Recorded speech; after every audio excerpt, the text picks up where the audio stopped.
Hey, thanks everyone at FAR for having me. I've interacted with FAR from afar on a few different things, and really support the work and admire what's been accomplished. So good to be here. I'll talk for just like 10-15 minutes at the start to give kind of an overview of Chinese AI governance to date, essentially how it's evolved over the last 4 years to sort of like get us up to speed on the current moment, and then leave a lot of the time at the end for discussion, questions, and stuff like that. So I think we're at a pretty, I feel like we're always at an uncertain moment or a moment of, change, but I think maybe especially right now, on a political level, a geopolitical level, technological level, I'm going to try to essentially give us the groundwork to then start thinking through what's coming up next, and then hopefully we can think through some of that together. So I'm going to be speaking mostly about the governance side here today, but that obviously plugs into capabilities. It plugs into like the health of the Chinese ecosystem and stuff like that. I'm happy to talk about that more in the discussion. In terms of my own sort of research trajectory on this, I started working on China tech stuff like a decade ago, China AI stuff around pretty much in 2017. And for that period of say 2017 to 2020, the first sort of 3-4 years, was very focused on this question of like comparative capabilities between the US and China. So it was like in 2017, the US, 2017, 2018, the US suddenly sort of swung from thinking, China can't do anything to thinking that China's, going to eat us alive with their robots and facial recognition. And this kind of swing in assessment of Chinese capabilities. I spent the first few years trying to like, okay, can we kind of find the middle ground here by looking at research output from the two countries, looking at trying to put sort of frameworks around how to think about data. It's not just the new oil. What are the actual strengths and weaknesses of the ecosystems? And then starting in about 2021, China started to roll out these regulations on algorithms first, and then more explicitly on AI. And around that time, I shifted the focus from this question of comparative capabilities to the governance framework in China, with the bet being, basically how China chooses to govern this technology domestically is going to have huge implications for safety internationally. Over these last, I guess it's been like 3 years now, we've seen a series of Chinese AI regulations, and we've kind of moved through a couple different phases. I'd say 3 phases in Chinese AI regulations and governance. So the first phase I'd say is 2020 to 2022. The second phase is basically the year of 2023, and the last phase is this current year that we're in right now. And each of them has seen a shift across a few dimensions. So the first period is, I'd sort of define it as like a coherent period, 2020 to 2022. The Chinese government essentially knew what it wanted to regulate. It was trying to be proactive, preemptive in a way. It had sort of a single ministry leading it. It had a single goal that it was pursuing, and it sort of plotted out the regulations it was going to do, and it wrote them and it put them out into the world. That was a pretty coherent and planned period. Obviously at the end of 2022, we get ChatGPT. It kind of scrambles the board. And in 2023, we have this very contested period in Chinese AI governance, when it's no longer just one goal, it's no longer just one ministry. There's real uncertainty about how to approach the problem. And you essentially have a lot of like churn and tumult in how they govern. And in 2024, we've moved into a period of, it's not exactly coherence, but sort of trying to sort of standardize all that tumult that happened in 2023, trying to find sort of standardized ways of implementing the regulations, sort of reset and come up with a once again, sort of coherent way of approaching the technology, but with still a lot of contestation around the goals. And that's sort of the uncertain moment that we're in right now. So I'll go over each of those periods relatively briefly. So 2020 to 2022, essentially, really dating all the way back to 2017, 2018, certain parts of the Chinese government started to get very worried about the impact of AI on online content. That's almost always the first thing the Chinese government is going to think about, is going to worry about. It's ideological control, it's censorship, it's making sure that the total social zeitgeist is pointed in the direction that the CCP wants it. And the things that sort of sparked that awareness was they first chose to focus on recommendation algorithms and deepfakes. Recommendation algorithms that came from a pretty interesting place. There was an app in China called Toutiao, which basically means headlines. And it was actually the first super viral app by ByteDance, the company that's going to go on to make TikTok. And basically when this app gained a lot of traction, it was doing algorithmic news recommendations for people. And essentially what it was doing is it was taking the power to set the news agenda out of the hands of the CCP.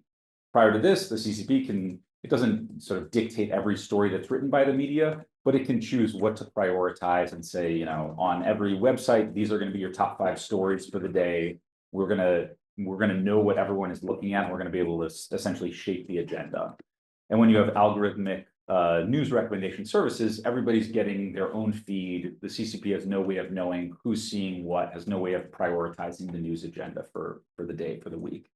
And essentially, they sort of went to Houtiao, this app by ByteDance, and they said, you guys got to sort of you got to follow the party line, broadly speaking, in terms of what you prioritize. You need to make sure your algorithm instills core socialist values, stuff like that.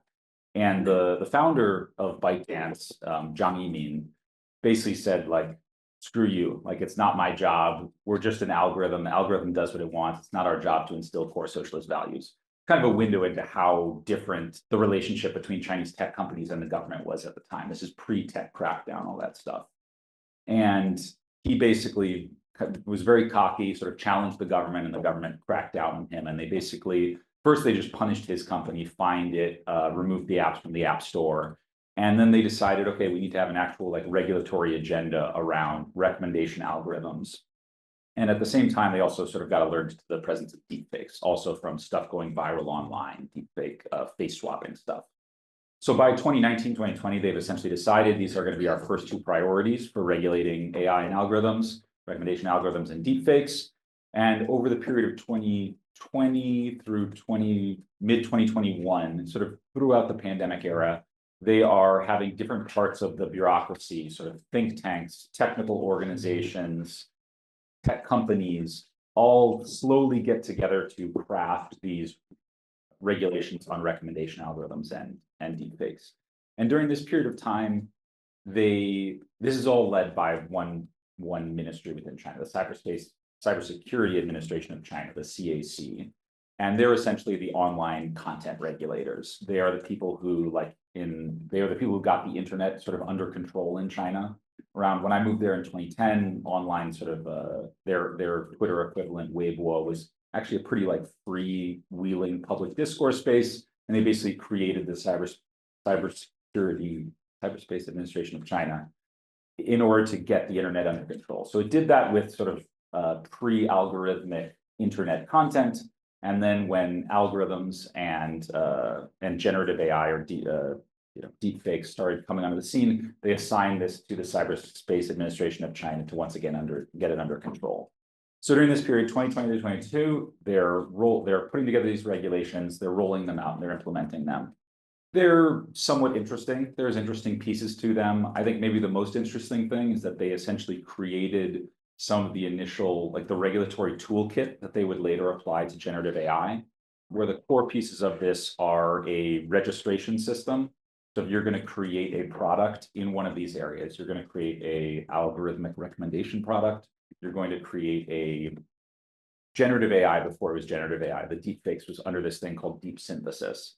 If you're going to create a deep synthesis product, you're going to need to register it. And there's going to be some element of pre-deployment testing, largely self-certification testing of it. But they create these mechanisms of a registry, pre-deployment testing, and they roll out these regulations. By the end of 2022, you have both these out into the world. And in many ways, the Chinese government looked like it was kind of ready to sort of sit back and, let the technology play out. Let's see how these regulations play out. But of course, right at this moment, ChatGPT is released. It was released 5 days after the deep synthesis regulation was completed. And it essentially, it scrambled the game board for the Chinese government. They had previously felt like we're getting content under control. And in a lot of ways, they felt confident in not just their ability to regulate, but they felt confident in the state of their tech ecosystem at the time. This is the sort of thing to overlay on this period of time is from 2020 to 2022 is also the tech crackdown in China. This is when Jack Ma, founder of Alibaba, gave a very provocative speech, essentially challenging regulators to back off on regulating his fintech firm and financial. And it sparked this huge backlash from the government where they started doing a bunch of antitrust, fining the companies, doing a bunch of crackdowns on IPOs, data, cross-border data stuff. And so this period of 2020 to 2022, you have a orientation of the government towards essentially constricting the tech companies, bringing them to heel underneath the Communist Party. And they feel that they can do this because they're confident in what they're confident in their capabilities. And they think that even if we do all this regulation, it's not really going to hurt us or set us back relative to the US. And then at the end of 2022, this all sort of starts to fall apart because you have a couple different wake-up calls. You have ChatGPT as a wake-up call to actually you are quite far behind the US when it comes to sort of frontier of this technology. You also have the breakdown of zero COVID. Their zero COVID kind of collapsed into tatters at the end of 2022, which just led to, I'd say, a pretty good amount of insecurity in the Chinese government. And then you have the decline of the Chinese economy. And this is something I'd highlight as, I think, something that gets very much overlooked, is how much the state of the Chinese economy impacts how they regulate technology. And so when you have all these forces coming together, doubts about, feeling like you're further behind the US, feeling like your economy isn't doing great, and the rise of this new powerful generative technology that's going to scramble your online content ecosystem, you kind of have to deal with that. You have to deal with it pretty quickly. So it takes us to 2023, this more contested period of time when you're essentially going to see the Chinese government pulled in three different directions. One is the pull towards content control. That's sort of the traditional pull. That's what the CAC focuses on. And that's in many ways the first priority of the Chinese government. But now it's countered by two other impulses. One is fear of falling behind the US. This was told me by a Chinese guy who worked on the regulation. It's like up until ChatGPT, they felt like, we've caught up with the US, maybe we're even ahead in certain areas, and all our regulation hasn't caused a problem on this front. When they realize how far behind they are with at least large generative models at the time, that sort of leads them to question their current regulatory approach. And the last thing is the state of the economy and this feeling that we've been cracking down too hard on our tech companies, on our private businesses in general, and maybe we need to back off. So over the course of 2023, this debate plays out in the debate around the generative AI regulation. So in April of 2023, the CAC put out a draft generative AI regulation. And in July, they put out the final version. And basically in between the draft and the final version, you had a huge amount of debate within China because the draft version was extremely strict. It was strict to the point where if people were following it to the letter of the law, you essentially could not build large models. You could not build large generative models. Some of the requirements in it were that you have to essentially guarantee that all of the data that the model is trained on is true and accurate, meaning in many ways politically correct. You have to guarantee that all of the outputs of the model are true and accurate, and a bunch of other stipulations. If any untrue or sort of politically sensitive content is generated by the model, you need to do fine tuning on the model within, I forget if it was 30 days or 90 days, but essentially you need to be doing sort of anytime a piece of content is discovered, you need to retrain the model to eliminate it. So just totally not reasonable, not doable stuff. But that was the constrictionary impulse of the CAC and the CCP in general. And then it was offset by these impulses towards catch up and these impulses towards reviving the Chinese economy. And here you had the CAC finally challenged by another ministry within China called the NDRC, the National Development and Reform Commission, which is essentially the economic regulator for China.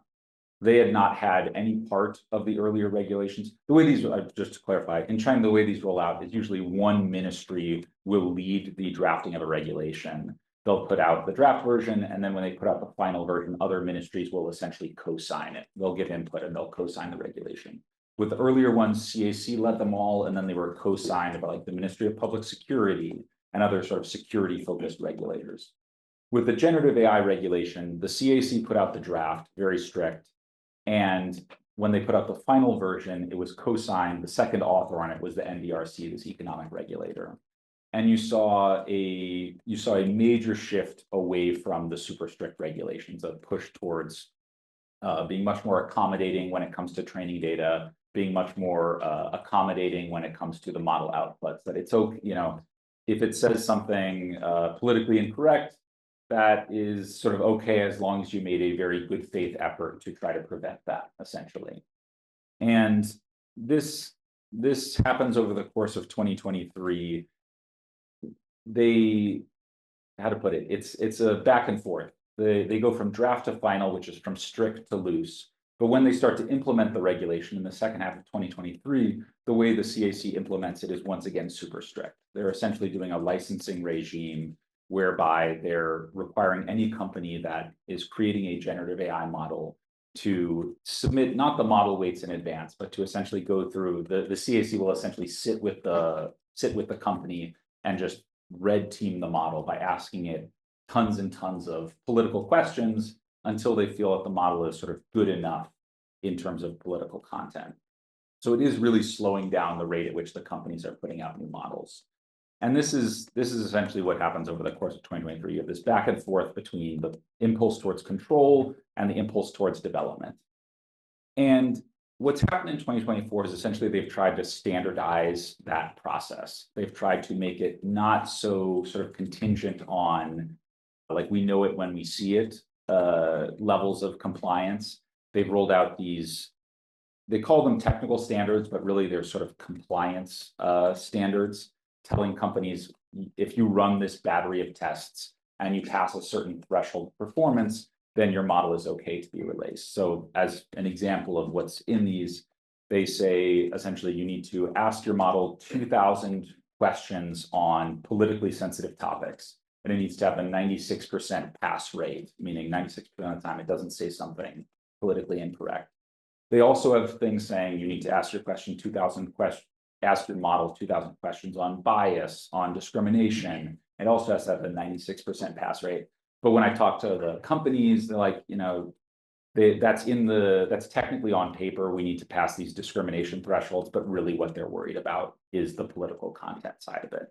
So they're creating these technical standards to essentially take this, what was a very haphazard registration process, and try to make it something that companies know what they're dealing with. They know what benchmarks they need to hit, and they can do that and they can roll out their products.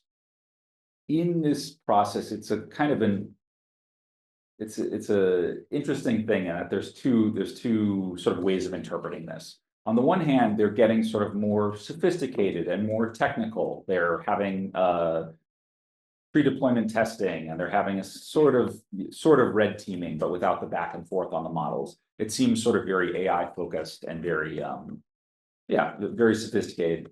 On the other hand, they're also just sort of moving back. They're turning AI into the way that they learn to manage their regular internet.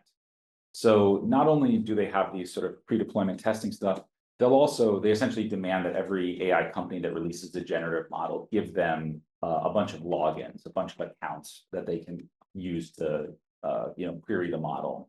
And every day the CAC will send out a bunch of different queries to all the models out there on the latest sort of politically sensitive topics. Japan said something about this shrine that's very sensitive, and what do you, QN or Ernie bot or whatever the large model is, what do you make of this news? And they will, if they get it wrong, they'll get in touch with the company. And this is largely how their original sort of censorship regime worked.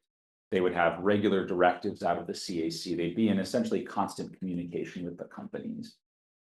I liken this period a lot to the period of essentially 2012 to 2014, when it came to like the sort of pre-AI internet. It was a period when the regulators confronted a new technology that scrambled their initial controls on information. So in 2012 to 2014, it was essentially these microblogging, sort of Twitter-esque type things. At first, they didn't know how to deal with it. They took a very strict approach. It didn't exactly work. But over the next 2 years, over 2013, 2014, the government spent a lot of time interfacing with the companies. They, in some cases, embedded people from the government inside of the companies to have a very close eye on the content that was being generated. And by 2014, they felt we basically got this under control, and now we're ready to sort of turbocharge our ecosystem. So 2014 to 2018 was the most sort of go-go government being pro-innovation period in China's recent sort of technological history. I think in some ways we're having a similar moment in AI. This 2022, 2023 was this period of great uncertainty. We don't know how to deal with this technology. We don't know how to keep it under control. And over the period of time, they've iterated, they've had a lot of interfacing with the companies. They're asking the models questions every day. They're calling in the companies every week to talk about it. And I think by about midway through 2024, they felt like we're starting to get this under control. We feel confident in our ability. We feel confident that these generative AI models are not going to totally upend our sort of content controls, our censorship regime. And then the question is, what do you do next? Do you go into a go-go period of heavy investment in the ecosystem? I think that's one part of it. But there's maybe one more element. And this will just be the last thing I talk about before we sort of open it up a little bit more. The other most notable trend over essentially 2023 and 2024 has been the rise of a sort of a safety-focused community within China. I've been talking to Chinese AI scientists and entrepreneurs since about 2017, really even before that. And I guess, yeah, since about 2017, I've been asking them periodically what they think about sort of catastrophic risk, existential risk, these concerns. And for most of that period of time, I've basically gotten a shrug on these questions. It just wasn't a top of mind concern. That's not totally unusual. If you asked a lot of Americans about this in 2017, 2018, you would have gotten a similar response. But in the US here, obviously, we have certain contingents, not just the US, UK, West more broadly, we have certain contingents that have been very focused on these from the beginning. It's sort of core to the founding, at least, of certain of our leading labs. And in China, that's just not the case, that they do not have that long sort of history of a catastrophic risk-focused community. But beginning around 2022, 2023, you started to see this community coming together. And it's largely made up of a pretty coherent community of elite scientists and sort of elite policy advisors. So the elite scientists are people, I'm not sure how familiar people might be, but they're people like Andrew Yao. He's the only Turing Award winner who lives in China, spent decades in the US and went back to China. He's come out and spoken sort of pretty forcefully about catastrophic risk. It's the heads, a couple of deans at Tsinghua, essentially older academics who are in positions of leadership at a couple of research institutions, at some core universities. Them, and then they're paired with a group of sort of their peers in the tech policy world. So the kind of people who have been advising the Chinese government on innovation policy and AI governance for very long periods of time. And this community tends to be much more international than the broader Chinese tech community. A lot of these people spent, years, even decades in the West. Some of them have known Hinton or Benchio for a very long time. They have these sort of longstanding bonds. I think through those connections, they essentially have they've been aware of these risks for longer. And starting in 2023, they started to speak out more forcefully within China. And when it started, it's mostly just kind of statements, lectures, stuff that does get a hearing with the Chinese leadership, but they're not sort of directly lobbying for one result. And then over the last 6 months, this has kind of all been concretized in a push for the creation of a Chinese AI Safety Institute, or something like a Chinese AI Safety Institute. Maybe it's a network, maybe it's a single institute. And this started basically back in May, June. You had this community that was pushing for it. And I think there are dual motivations there on the part of the people pushing and on the part of the government. One, there's the genuine concern about catastrophic risks and a feeling that an AI Safety Institute can be a part of mitigating those risks. And then on the part of, I'd say the government especially, I think the leading motivation is a fear of being excluded from international governance networks. It's hard to overstate how much Chinese political leadership is obsessed with the idea that the West is conspiring to exclude them from having a seat at the table on matters of international governance. That China is being disrespected, it's not getting a fair say in all kinds of international bodies. So like the IMF, the World Bank, all of these institutions, China has felt like, you're not really letting us in. That's why China went and founded the Asian Infrastructure Development Bank. And when we started to get the international summits and now the AI safety institutes and the network of AI safety institutes, there's this abiding fear that the West, again, is going to create this thing. They're going to close it off from us and we're going to be sort of out of the picture. And so the fear, once they especially knew that this summit was happening like today, there was a fear like, okay, we need to create an AI safety institute to get a sort of a seat at the table there. You had both of these things going on over the last 6 months, and it's difficult to say exactly how it evolved. Basically, there's been a lot of rumors, depending on who you talk to in China, there's different rumors. They were going to create something. It was going to be a network of institutes outside of government. I've heard from other people that ministries within China, so including the CAC, the sort of the content regulator, and the NDRC, the economic regulator, they're all pitching themselves as like, we should be the home of the AI Safety Institute. So you have sort of bureaucratic competition, you have people outside of government that are pitching themselves, institutes outside of government that are pitching themselves as a future AI Safety Institute. And there was, I'd say, a moment when it looked like this was going to come together to form something and announce something in time to, in their mind, hopefully get invited to this summit. But basically, it didn't happen. Why it didn't happen is not totally clear. I think on some level, there was a sense that for a while they thought if they did announce something, they would definitely be invited to the summit. And when they learned that they might announce something and then still might not get invited, that led to concern about sort of a loss of face. It'd be very embarrassing if a month before the summit, they announced we now have an AI Safety Institute, and then a month later, they're not invited at all. So I think that concern was present. And there's just bureaucratic jostling and positioning. These different ministries all want to be they're grasping for bureaucratic power. They want to be the home of this, and it's going to take a while for that to shake out. That, I'd say, pretty much brings us up to today. And then maybe some of the big open questions going forward is now that we have a lot of uncertainty in the US about what's going to be the future of the US AC. Does it exist? Does it change in form in some way? Uncertainty about how the US engages with China, but a broad sense that it's going to be very combative. Some of my questions are essentially, does the Chinese government continue to follow through on this AC, on creating an AC in some form? Or do they say, essentially the network, the US is going to pull out and the network's going to die anyway, so we don't even need to be a part of this? Do they maybe say, because the US AC is going to fold, actually we should create an AC so that we're sort of the big dog in the network? This is in some ways what happened with climate change. US and China worked closely to come together in advance of the Paris summit to both sort of sign the Paris Accords. When Trump pulled the US out, China very much stepped onto the international stage. It wants to portray itself as a responsible actor. It says now we are the go-to on climate. So I think there's some question of whether they would take a similar tack as it relates to ACs and safety, but I say it's up in the air for the time being. So I think maybe I ran a little bit longer than intended, but hopefully a lot of grist for the mill for discussion. Well, thank you, Matt. How does the like tight control work with like open source models? They are then kind of not controlled. So like the Cohen models and others, do they go through similar stuff? Yeah. So this was a very big sort of point of debate in early 2024, specifically as it relates to sort of foreign open source models. So I'd say with the domestic open source models, basically they do go through the same large model registration process, the pre-deployment testing, all of that. And there's not really a system in place to mandate that all sort of fine-tuned versions of QWin are then going through a similar process.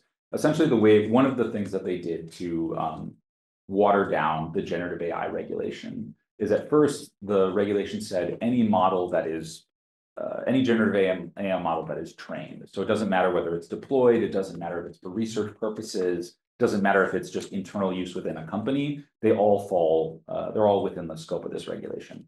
When they revised it for the final version, what they did is they said, this only applies if you're offering services to the public. So essentially, if you have a sort of a public-facing chatbot in some form, then you have to comply with it, but if you're doing sort of internal company use or whatever, you don't have to.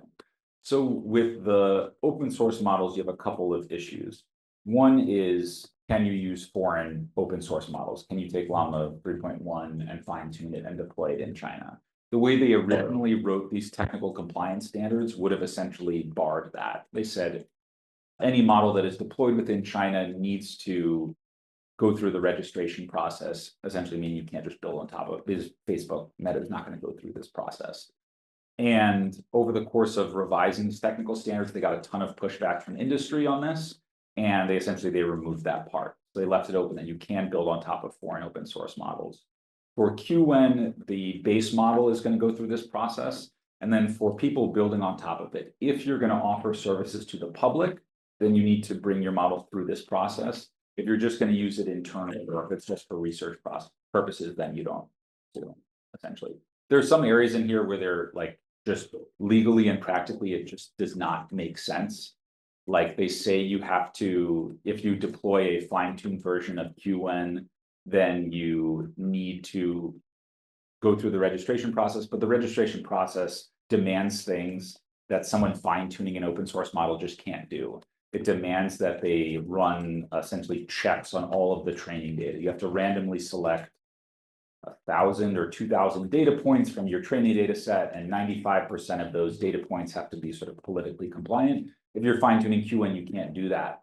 So there is just some like inconsistency there, but essentially the broad lean now is towards a more pro-development, pro-business thing. So they're essentially not enforcing that part of it. On the question of bringing China's AC or potential AC into international conversations, can you talk about the arguments on the two sides of that question? From like the US side or from? Yeah, from the everyone else side of whether to include them. Yeah. I think there's like a geopolitical question, a political question, and then maybe kind of like a bureaucratic question. The bureaucratic question is in some ways the easiest. China, this group of scientists and sort of policymakers were like, hey, we are creating an AC network. We're creating all these institutions that are going to collectively serve the purpose of this. And what the US side wanted to communicate, and we would try to relate to the Chinese side, is we can't have a network in China be part of our network. You need a central hub. You need like a central office to it. And China's having a hard time deciding on who will be that central office because of all this bureaucratic competition. So that's kind of the just the bureaucratic side. I think that's very resolvable. Then you have I'd say the geopolitical and the political questions. The political question, I think on some level is just like, say the Biden administration 6 months ago, I decided we definitely actually do want China in our network of ACs. I think if they would have announced that in the middle of summer, that would have been a difficult thing to announce in the middle of an election season. They haven't like said this to me and said, sorry, we can't do it for this reasons, but I think that's definitely a factor. There are 2 representatives from China that are here these days, but it was not something, they're not government representatives. They're part of this sort of elite scientific technical community. And those people, there wasn't a lot of fanfare with them being invited. So I think there is that political question. And then on the geopolitical side, I think there are a lot of people in the US government that have a perception of China that in some cases is correct and in some cases not, that essentially if you let China into a international institution, they're just going to muck it up for their own purposes. So the big sort of like, grand narrative or example of this is the WTO. We thought we'd let China into the WTO, this is circa 2000, then they would bring all their practices into line with international free trade practices and it would all go well. But China essentially defied all the conventions of the WTO, they messed up the system and they sort of broke international trade as we believed it would happen. And then there's a bunch of other examples that they'll point to of this. They think, and this is like some of my colleagues at the Carnegie Endowment, they deal with China diplomatically all the time. They think on human rights issues. When you try to deal with China's human rights at the UN, China's just trying to muck it up. And so there's a sense that, hey, if we let China into this network, they're just going to muck it up. Some people would say, hey, let's establish the network with just sort of, friends and allies, like-minded countries, and then we can expand it to include China. And some people just felt, never include them from the very beginning. There's also the technical question, what are these ACs going to do? And if they're doing certain types of testing and evaluation that then also have a capabilities enhancement side of them, then the question of whether or not you include China in that, I think it's a difficult one. But I think most people aren't even getting to that level of specificity of question. It's more this broad sense that if you let China in, they're just going to mess it up basically for their own purposes. So you mentioned this testing procedure where there's like these 2,000 questions and then you get some percentage on this. My weak understanding of how sort of content on the internet is currently regulated in China is things sort of just are scrubbed from the internet. Like if you search in sensitive topics in Baidu, it's like you don't get any results. So is that the same for how they have been approaching alignment to these like 2,000 questions where it's just refusals if anything sensitive Yeah. comes up? Or is your sense that no, these are being aligned to give answers that are very different than, I guess, what Western models or Western people would prefer? Yeah, it's pretty interesting, and this is, I think, one of the areas where they're pretty clever, actually, like in the way they design this. So in that same thing, where you have to ask it 2,000 questions, pass rates, et cetera, in the same compliance standard, they also have a section on refusal rates. And they say essentially, you, aside from just seeing if they get the sensitive questions right, you need to ask them another batch of sensitive questions, and they need to agree to answer 90% of them. They can only refuse 10% of the sensitive questions. And on those 90% that they answer, they have to get, the answer right to a certain extent. It's the easiest way, and I think the way a lot of the models were approached, the companies were approaching this at the beginning, is just have a very high refusal rate. But that's, that's embarrassing. That makes censorship very obvious. And they don't want it to be super obvious. And they rather, instead of the model saying, I can't say anything about, the Chinese system of government, they want it to say the Chinese system of government is the best because it's democratic centralism and something like that. So they do have that layer of it. I think it's a little bit aspirational. A lot of the companies still are leaning more into refusal than to having the perfectly sort of tuned model for answering and not refusing. But I mean, it's also something that you see like here in the US. I think some models, maybe Gemini in particular, they just have it has sort of the highest refusal rate. It's the most conservative on these fronts. I'm not saying that our system is the same as their system, but it's a similar dilemma there. They don't want this level of censorship to be super obvious. And they do want the models to be useful broadly. They want them to be economically useful. I think that's, in some ways, maybe it's worth just stating outright, like the party's ideal version of this is models that are very economically useful and don't really have much to do with just like generating fun content and stuff like that. The party has a tendency to divide technologies into like useful technologies and frivolous technologies. And frivolous technologies, it's just like content focused stuff, it's entertainment, it's online chatting, etc. And they basically feel like we can just crack down on this stuff whenever we want to. A lot of the tech crackdown was focused on these things, like companies stop doing all this frivolous stuff and put your energy into deep tech, economically productive tech, industrial tech. And maybe that was another sort of challenge of the ChatGPT moment, is it was one of the first times you had a technology that was on some level the ultimate sort of frivolous content producing thing, as in it's just giving people answers, just something to play with and chat with.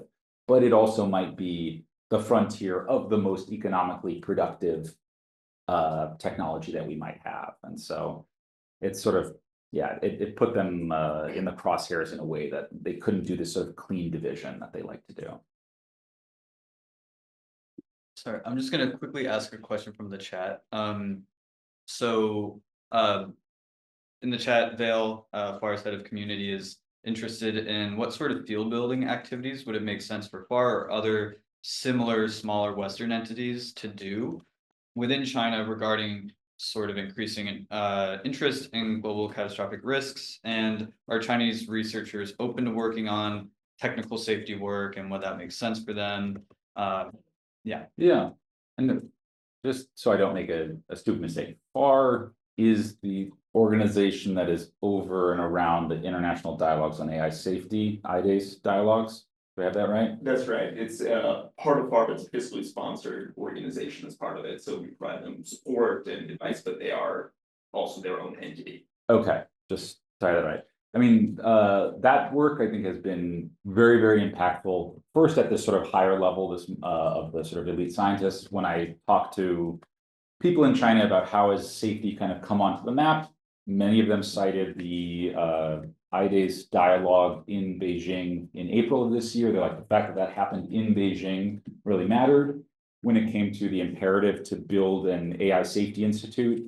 This is something where I honestly was skeptical of it until I heard it from a bunch of people that when Max Tegmark was there in Beijing in June, which was something that involved BAI and Concordia and a few of these different groups, and he very specifically said, like, you guys need to create an AI safety institute. That was a big sort of spark in that moment in pushing for that. So I think those things are very impactful. There's always going to be a limit to that, and essentially, like the best thing that can happen is this is good. The Chinese government in particular is going to need to feel like this was a domestic movement. They're going to need to feel like they had this idea themselves. And so you can sort of communicate with the leaders over there, with technical leaders over there, and you can communicate with technical researchers over there. But the most important thing is to have a somewhat organic system growing and building up over there. So yeah, I think workshops, dialogues, I think there's some of those that are still ongoing, more sort of specific, maybe like working level workshops on different forms of catastrophic risk. And it's all very impactful. I think one thing that I'm sort of strategizing on how to do this most effectively that I've heard from some people in this community is more essentially co-authored articles, but not scientific research articles, more sort of media articles co-authored between sort of Chinese thought leaders, technical leaders, or policy leaders on this with their Western counterparts. So if it was like a Ben Geo and Andrew Yao or something like that, there are examples of that, and I think they've had impact. But what people over there have said is like it needs to be a constant drumbeat. It can't just be like once a year we have a high-profile thing and we get the word out. You need to essentially like it needs to be constantly echoing through the system over there. And so I think, yeah, in a lot of ways it's kind of continue what people are doing, but maybe even try to have it at a more like regular small scale cadence instead of just sort of once or twice a year high profile thing.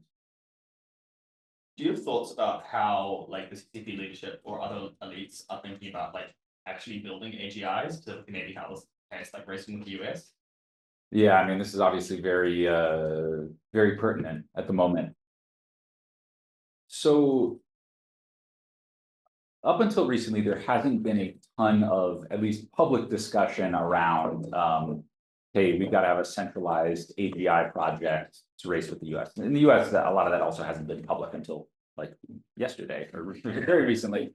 So it's not surprising. You had a couple of sort of high profile things in what was it, spring of 2023, one of the most prominent AI scientists over there, a guy named Song-Chun Zhu, former UCLA guy who went back.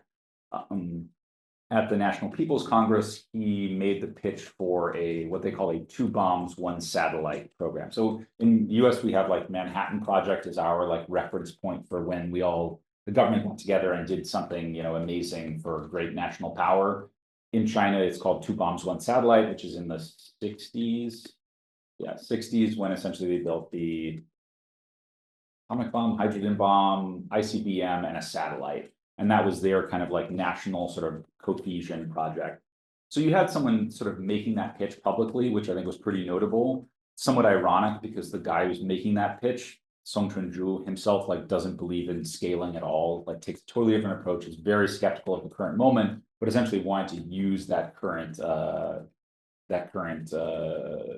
energy towards sort of getting more resources into his organization and other organizations. So you have a couple of things like that. There's just very recently, there's been a couple articles out, like Kai-Fu Lee had a sort of a interview that got circulated about a bunch of, what if the US becomes an AGI hegemon? How do we react to that?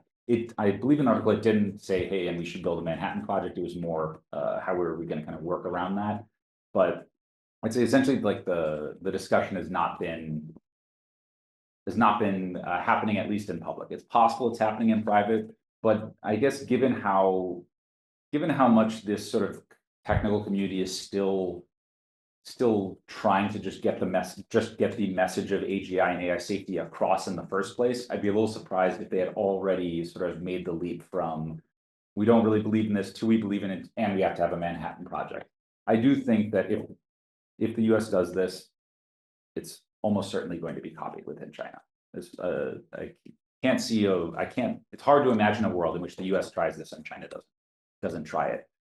I think maybe this was, just for anyone who didn't get the context, yesterday, the US-China Congressional Commission, which releases this report once a year on like recommendations in the US-China space, their number one recommendation was to have a AGI Manhattan project in the US. So that's why it's kind of very top of mind. If the US were to do it, might be better to not do it in that, not to announce it in quite so a way.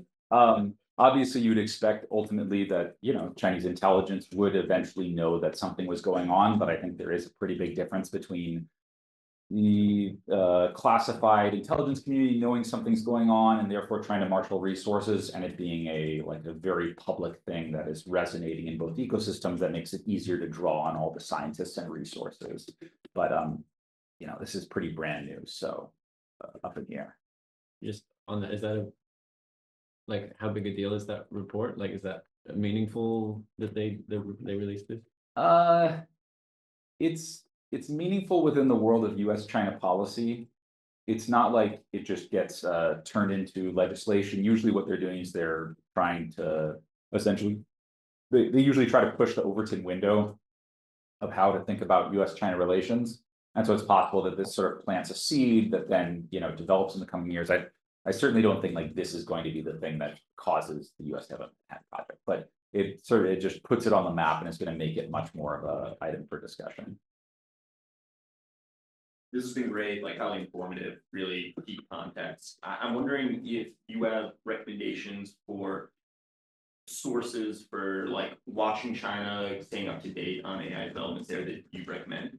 Yeah, bunch of Substacks. Yeah. It'd be that guy. So I mean, people probably are somewhat familiar. Jeffrey Ding has the China AI newsletter, or just one A between China AI.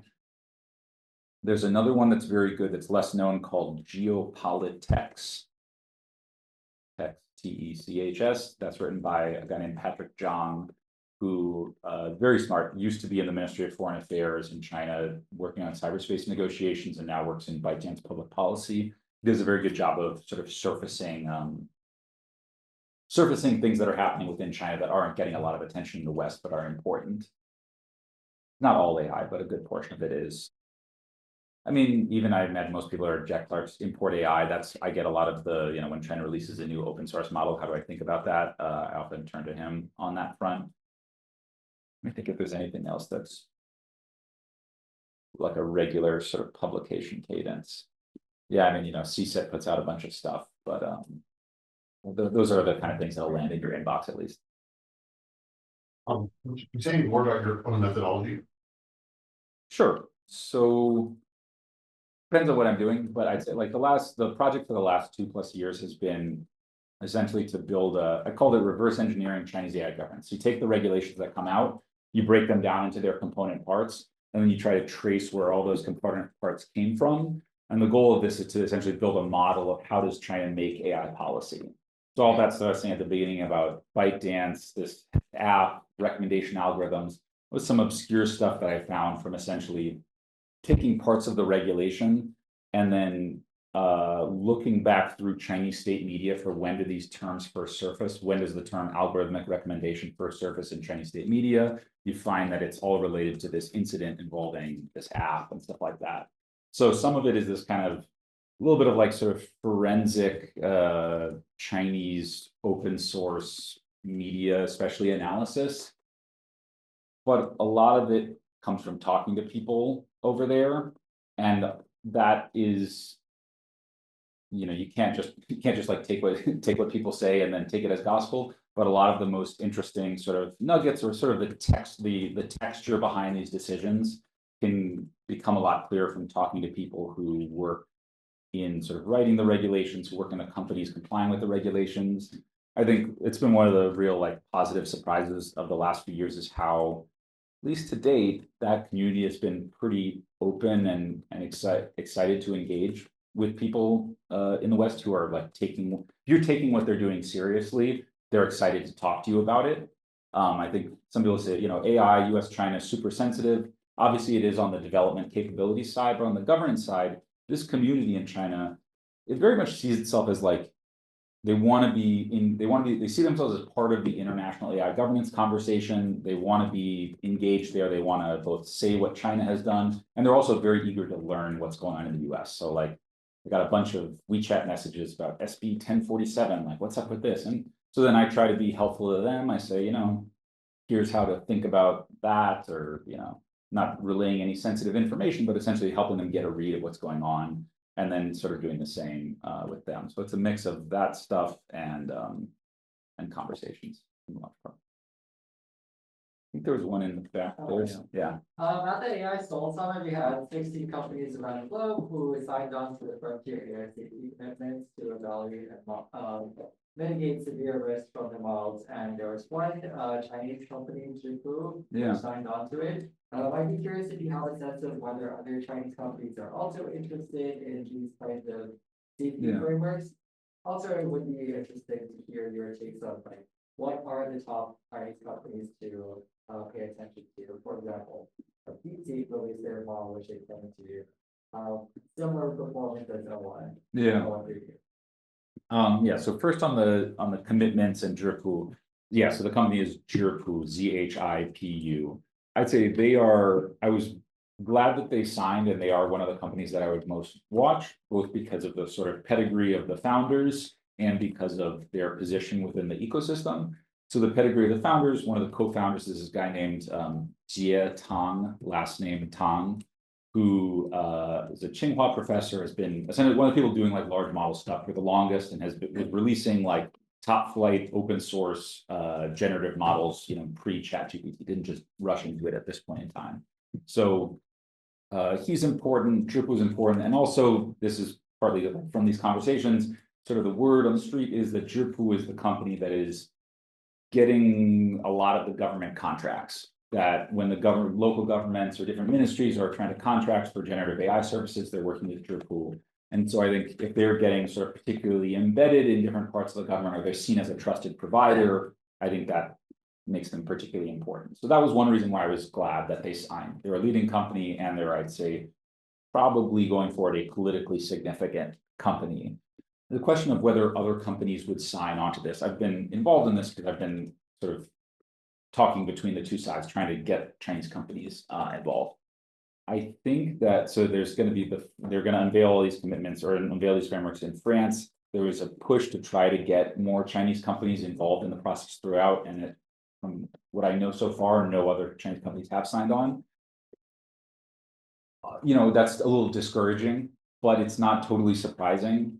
I think one thing to just sort of keep in mind in general is that, especially after the tech crackdown, Chinese companies and Chinese entrepreneurs and founders are very hesitant to get out in front of the government on things.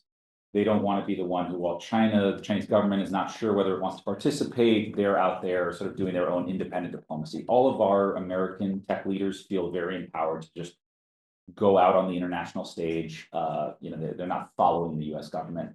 Well, sometimes they are, but they feel more empowered in that way. In China, it's just much more politically dangerous to do that. There's a little, what do you call it? A phrase in China, like a common saying of like the bird that flies out in front is the bird that gets shot. Like, there's a flock of birds, that's the one that gets shot. And that's very in the mentality for this type of thing. So it's not too surprising that Chinese companies haven't decided to go out and sign those commitments when the Chinese government itself is still, figuring things out on this front. And also just some of them just don't care or aren't interested. I think most of the time they feel like we're still behind the US. The US is still releasing all these models and they're not yet dangerous. So what we're doing is not dangerous. Whether or not that proves true over time, I'm not sure, but that's part of the mentality.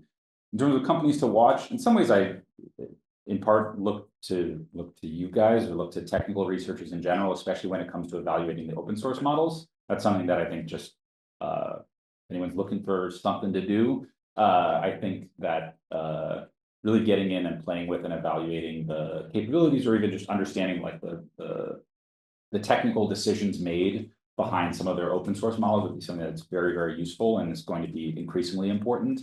But from my position, looking at sort of the ecosystem and who matters, I think you listed them. DeepSeek, Zhipu, there's one called Moonshot, It's founded by a guy named Zhilin Yang, who is another just like high pedigree young researcher. And he's one of the few Chinese founders that has been very explicit, like AGI is the goal.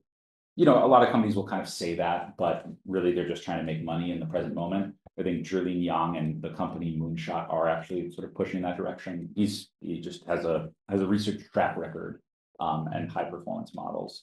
Let me think if there's any other ones. I mean, Alibaba with Qwen, Tencent just released I think it's called Yuan. Their open source model that at least allegedly is sort of at best international open source model type benchmarks. It's a little surprising. Tencent hasn't really been seen as a significant player up until now, so I'm sort of waiting for people to confirm whether or not that's accurate. But of the startups, DeepSeek, Zhipu, and Moonshot would be the ones that I would watch. And then for the big companies, Alibaba, Tencent, Baidu. Yeah. Cool. Well, we're basically at time. I just want to close this with one quick question from the chat. Kind of building on this point you made about, you know, if one sort of research area is testing these open source models. Lucy in the chat asks, what would you be focusing on to understand where things are going with China's AI ecosystem if you had more time and more resources? I think there's two things. So yeah, one, like the open source stuff, assessing the capabilities of the open source models, that's definitely something. There's two areas that I'm interested in and trying to figure out whether to work on them or hopefully someone else will work on them would be, I think, and I'll just fit these within our framework. Overall, I think there's a decent chance that we're heading towards a moment when China has to essentially consolidate and do a little bit more picking of winners within its AI ecosystem. Whether this could take the form of a Manhattan Project, or it could take the form of like simply, you know, they're in total volume of compute, they're going to be constrained. So maybe if we're at the, you know, GPT-6 level, we in the US can afford to train, 12 companies can train 12 of those. In China, they might have to be consolidating compute resources and looking to train just one or two. And so one of the things I'm looking at is there's a lot of schemes in China around essentially pooling compute, linking up their data centers with sort of high bandwidth connections and stuff like that. And this is a thing that just no one has really written about or analyzed extensively in the US. And so that's one area to look at is the consolidation of compute resources in China. Another one is, and this is one I'm not exactly sure how to attack, but going back to the Manhattan Project thing, essentially, I think there's a decent chance that this period of essentially 2000 to 2020 or 2022 in Chinese tech was a little bit more of an anomaly than like the way going forward. My boss at the Carnegie Endowment, a guy named Evan Feigenbaum, he did his like dissertation research on essentially how China did science in the 50s, 60s, 70s. This is like the 2 bombs, 1 satellite. This is within the state, within the state technical bureaucracy, military and sort of non-military technology bureaucracy. How did they marshal resources and do projects? And so part of me is thinking it's probably worth looking back at that period of time and thinking what would something similar look like in the present day.